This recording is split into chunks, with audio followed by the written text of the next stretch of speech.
August महिना लागताच इथून होते सणाला सुरुवात. नागपंचमी, रक्षाबंधन, गणपती, दसरा, दिवाळी हे सण म्हणजे उत्साहाचे वातावरण. काल झाली दीप अमावस्या. आजपासून मात्र श्रावण महिन्याला सुरुवात झाली. आज होता गुरुवार.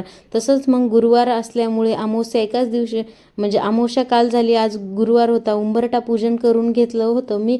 अमावस्याला, पौर्णिमेला आणि गुरुवारी हे उंबरठा पूजन करून घेते. त्यामुळे मनाला एक शांतता मिळते. मग काय, छान अशी देवाची देवपूजा करून घेतली. देवपूजा, तुळशीला वगैरे पाणी घातलं, देवातली घरातली देवपूजा केली. आद्विकला शाळेसाठी पाठवायसाठी मग काय, त्याला आज आईसोबत जायचं नव्हतं. मम्मा तूच चल सोबत म्हणून त्याला स्कूलला पाठवलं. आजपासून आईनं मी श्रावण महिन्याचा पूर्ण महिनाभर उपवास करणार आहेत म्हणून आमच्यासाठी छान असा शिरा बनवायला घेतला. पटापट सगळं आवरून घेतलं. छान शिरा तयार झाला. इकडं बाहेर माझा भाऊ आलेला होता. चल म्हणे तुला ऑफिसला सोडतो. चला मग मंडळी, असा होता माझा आजचा श्रावण महिन्याचा दिवस. तुमचा कसा होता? भेटूया नंतरच्या व्हिडिओमध्ये.